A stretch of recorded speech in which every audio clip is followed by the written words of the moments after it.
John Lounsbury by Julian and Zach.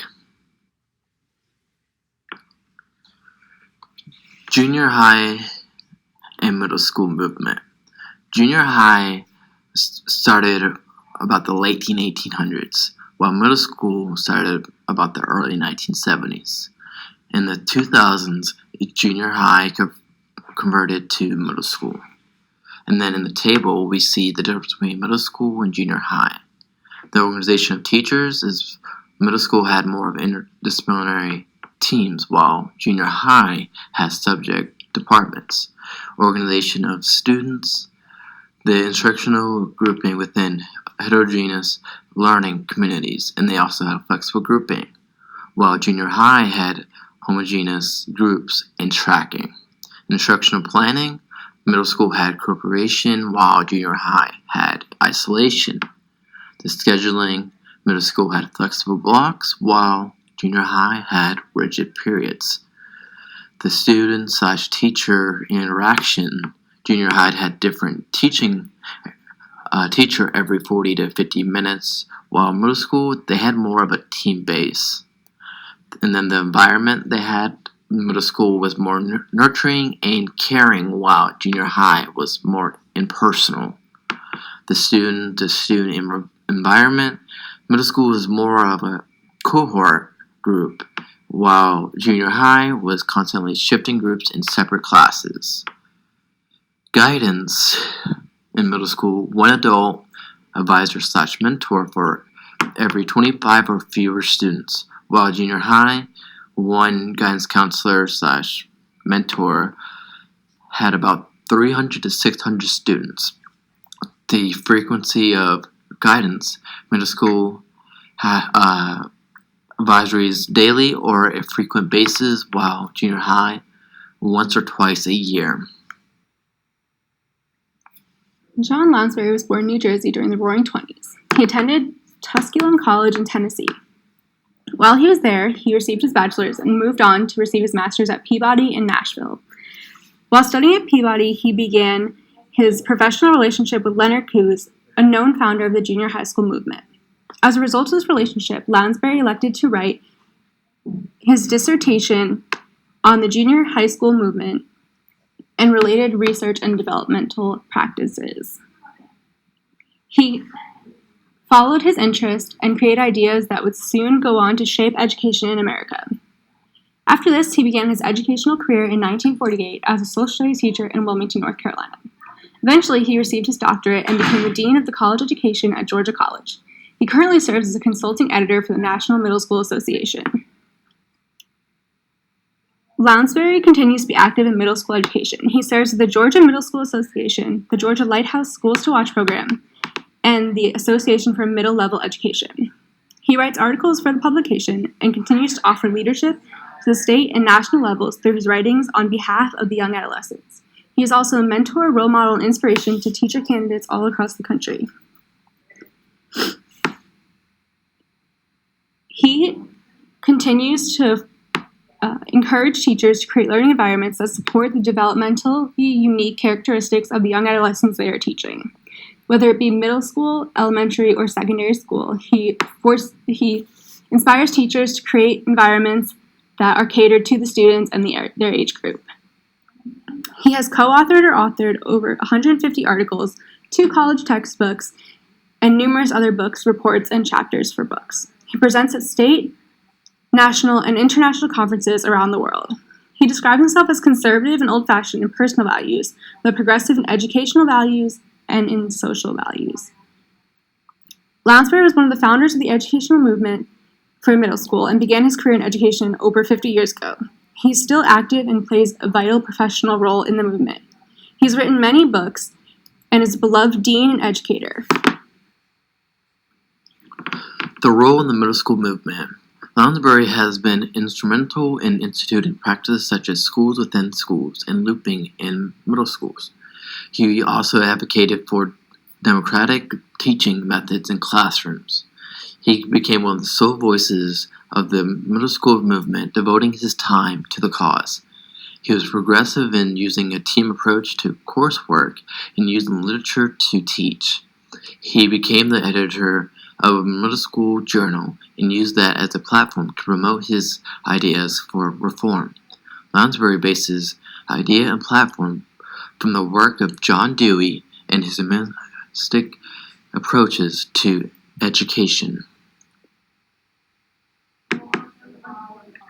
The vision. The foundation of the middle school movement was based on the needs of adolescents and putting the student first. Lounsbury stated that the middle school was the rebirth of progressive education. The uniqueness of this movement was putting the student at the center, focusing on the individual rather than the content. He really wanted students to understand what they were learning and enjoy it, making it meaningful rather than just memorizing for the sake of memorization. The vision was that students would be able to understand and use major concepts, skills, and tools to assess areas of their own personal life in the real world. He wanted them to recognize and develop their own strengths, talents, and interests, emerging an understanding of their contribution to society. They also want students to develop interpersonal and social skills and work together harmoniously and confidently with their peers.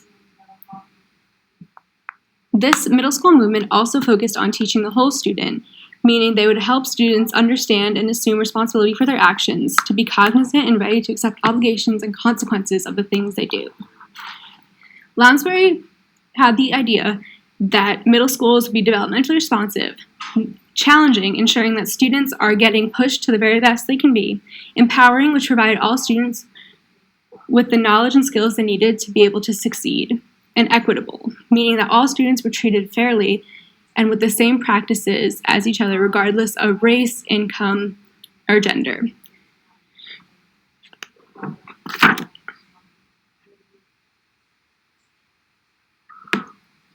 Organization and structure.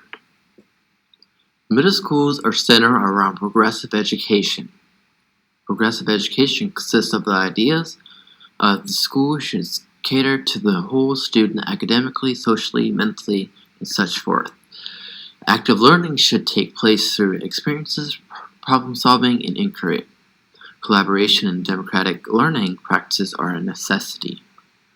Middle school philosophies are based upon the ideals of essentialism, perennialism, progressivism, and social reconstruction. Developmentally responsive curriculum is also an idea at the center of the middle school philosophy. Looping is another organization structure that middle school uses, which is one teacher for a class throughout the middle school. A perfect example of this is from the movie Freedom Riders. Another organization structure is schools within schools. That is, breaking a school into smaller groups to increase student/teacher interaction and to create a better relationship. And organization methods would be varied assessment and teaching methods.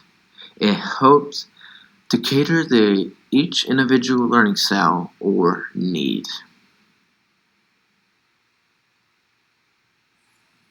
The impact of Lounsbury's actions and visions.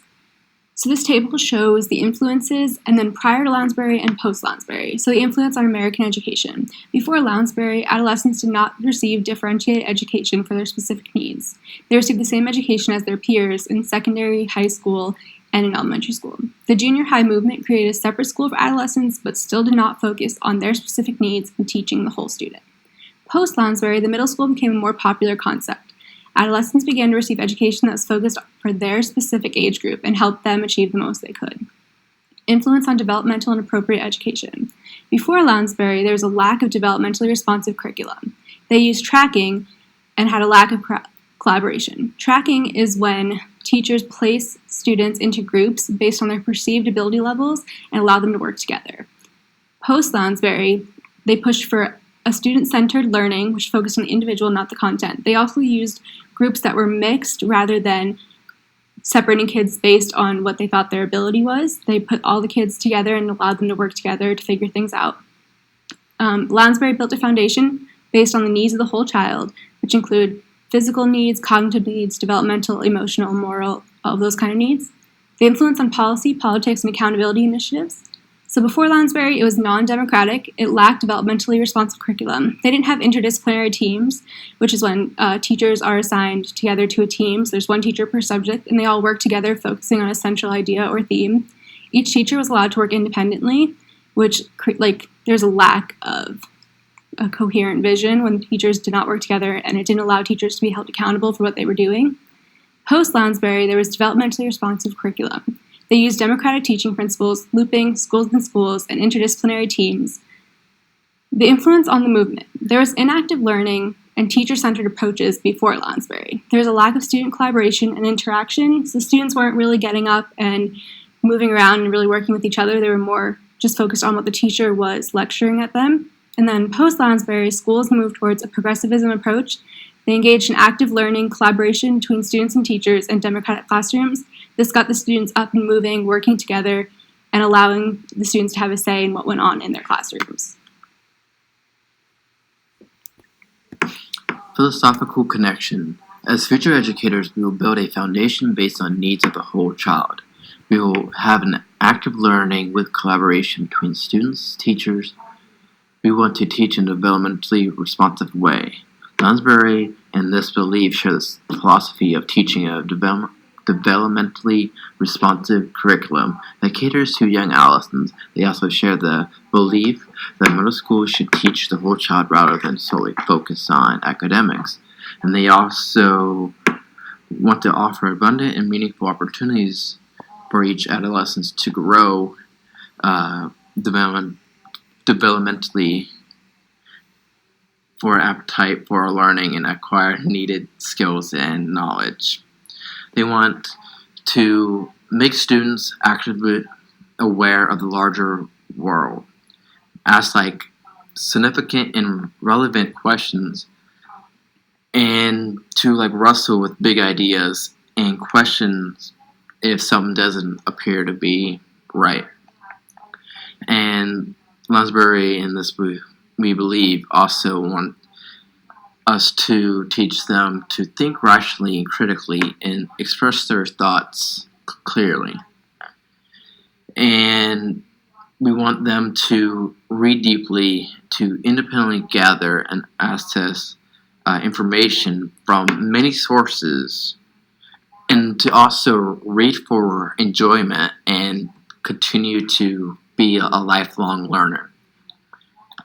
And also, we want them to learn how to use digital tools to explore, communicate, and collaborate with the world, and to learn from the rich and varied resources available all around them. This is a video that we're going to use for our activity. It's John Lounsbury talking on what he did to make the junior high school movement a success and how he promoted his ideas about the middle school movement and the successes that he had doing so. This is the activity.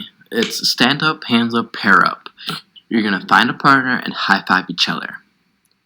Once you find your partner, move to a quiet space in the room and discuss the video we just watched. Share your questions, thoughts, and comments.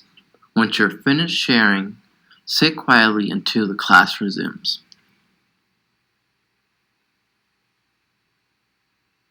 And these are our references in the end.